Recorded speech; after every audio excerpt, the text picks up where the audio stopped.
अस्सलाम वालेकुम रहमतुल्लाहि व बरकातुहू। मैं डॉक्टर बारी नाइक, टर्मिनेट प्रोफेसर। आज मैं तमाम दुकानदार भाइयों से एक रिक्वेस्ट करता हूँ कि कश्मीर में बहुत सारे ठग हैं जो आप लोगों को लूटते हैं और चले जाते हैं। आपको पता भी नहीं चलता ये बंदा था कौन, इसने मुझसे जो उधार लिया है, अब मुझे ये पैसे कहाँ से मिलेंगे, या उसने अगर आपको फेक चेक दी, आप लोगों को ठगा जाएगा। मोस्टली जो इलेक्ट्रॉनिक्स वाले हैं उनके साथ ये आजकल चीटिंग हो रही है। अगर हम देखेंगे तो वो चेक देता है, तो दुकानदार भाइयों से मेरी रिक्वेस्ट है कि उस चेक को पहले वेरीफाई कर लीजिए कि किसके नाम पे ये चेक है, तब जाके आप जब वेरीफाई करेंगे उसके बाद उसको दे दीजिए, वरना वो फ्रॉड है, वो आपको लूट के ले जाएगा। आज से 1 साल पहले मुझे दिल्ली से कॉल आई, 2-3 कस्टमर्स ने कॉल किया। उन्होंने कहा हमें इलेक्ट्रॉनिक गैजेट्स जो थे वो एक कश्मीर के बंदे ने लूटे।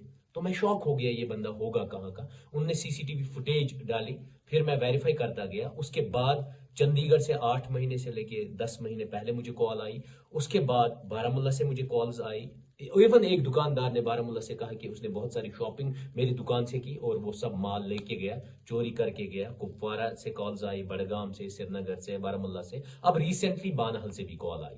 जो ये ठग है ये हर एक को लूटता है। इसके डिफरेंट आधार कार्ड्स है, एक ही आधार कार्ड नहीं है, डिफरेंट चेक्स है। वो चेक्स भी इसने ठगी हुई है, आगे बताऊंगा कैसे। उसके बाद फेक आइडेंटिटीज है इसकी, और इवन इसका जो व्हीकल नंबर है वो DL10CF1378 फीगो गाड़ी रखता है।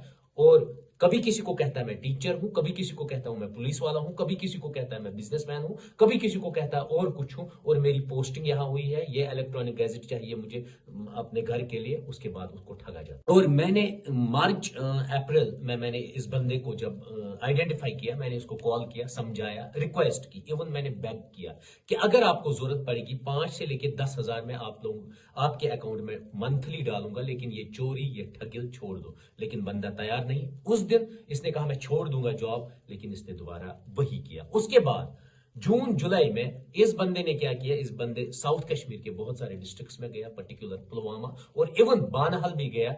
बहुत लोगों ने मुझे कंप्लेंट की, इस बंदे ने दोबारा चोरी की, इस बंदे ने दोबारा हमें ठगा। इस बंदे ने इवन एक बेचारा वहां पर एम्प्लॉय काम कर रहा था एक इलेक्ट्रॉनिक शॉप पे, उस बंदे को भी इसने ठगा, जो poor among the poor family से बिलोंग करता था। रोजगार उसका एज ए एम्प्लॉय वहां पर इलेक्ट्रॉनिक्स में काम करता था उस इलेक्ट्रॉनिक शॉप पे, और उसको भी ठगा गया 15,000 के जरिए। आप खुद देख लीजिए कितने लोगों को इसने ठगा। उसके बाद अब आते हैं जो सितंबर अक्टूबर के महीने में इसने पुलवामा लूटा, इसने इवन बानहल लूटा।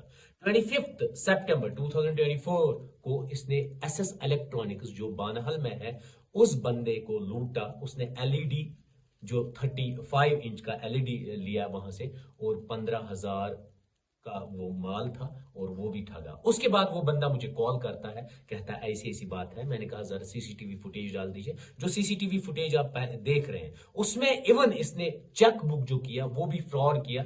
किसी फारूक अहमद के नाम पे जो चेक बुक है वो लिया और वहां पर दे दिया, और उसमें कोई पैसा नहीं था, उसको लूटा। फारूक साहब को भी इसने लूटा, इवन उस पे साइन भी जाली थे। तो जब वो मैच नहीं हुए तो उसके पैसे नहीं निकले, इसलिए उस बंदे ने मुझे कॉल किया। कॉल करने के बाद जब मैंने मैच किया पहली जो सीसीटीवी फुटेज थी और प्रेजेंट सीसीटीवी, मैंने समझा ये वही बंदा है, जुबैर अहमद गनाई, जो रुहामा बारामूला का रहने वाला है। और फिर मैंने दोबारा इसको कॉल किया, इसने मुझे पूरा ब्लैक लिस्ट में डाला। ब्लैक लिस्ट के बाद मैंने वहां औकाफ जो वहां पर एसोसिएशन है, मतलब दुकानदारों की, उनसे रिक्वेस्ट की ये बंदा ऐसा कर रहा है। उन्होंने कहा हमने 10 बार इससे लिख के ले लिया, ये नहीं सुधरने वाला। उसके बाद मैं इसके पेरेंट्स के पास चला गया, उनसे रिक्वेस्ट की इसको कह दीजिए ये छोड़ने के लिए, मैं इसको सैलरी दे दूंगा 10-10 हजार पर मंथ, लेकिन लूट खसूट छोड़ दीजिए।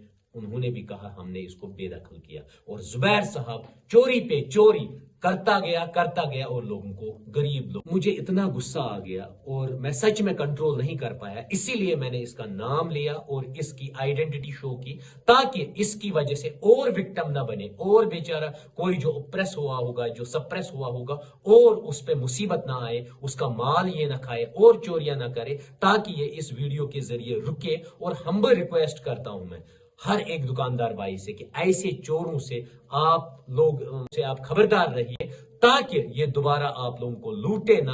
और इसीलिए मेरा मकसद है आप लोगों को अवेयरनेस देना, आप लोगों के तक ये न्यूज पहुंचाना कि ये बंदे यहां पर कैसे कैसे आप लोगों को लूट रहे हैं। मेरी रिक्वेस्ट है दुकानदार भाइयों से, आप पुलिस डिपार्टमेंट में कंप्लेंट कीजिए एसएचओ साहब के पास, अगर वो काम नहीं करता एसएसपी साहब के पास डायरेक्ट चली जाइए और ऐसे लोगों के खिलाफ कंप्लेंट्स डाल दीजिए, ताकि ये रिकॉर्ड भी रहे एक, और वो अवेयर भी करे इन लोगों को। और अगर ये लोग फिर कंप्लेंट के बाद जेल चले जाते हैं जहां इनको बड़ी सजा मिलती है, मे बी ये कंट्रोल करे। और जुबैर साहब से मेरी अगेन रिक्वेस्ट है, अगर आपको सैलरी की जरूरत है, पैसों की जरूरत है, मुझसे ले लीजिए, मैं लोगों से ले लूंगा, लेकिन ये चोरी का काम छोड़ दीजिए। क्योंकि आपने आज अपने किरदार को ही नहीं, अपने घर वालों के किरदार को, अपने रिलेटिव्स के किरदार को भी उछाला, मुझे मजबूर किया। क्योंकि मैंने आप लोगों से रिक्वेस्ट की थी, बेग किया था कि आप ये गंदा काम छोड़ दो, लेकिन आप नहीं माने।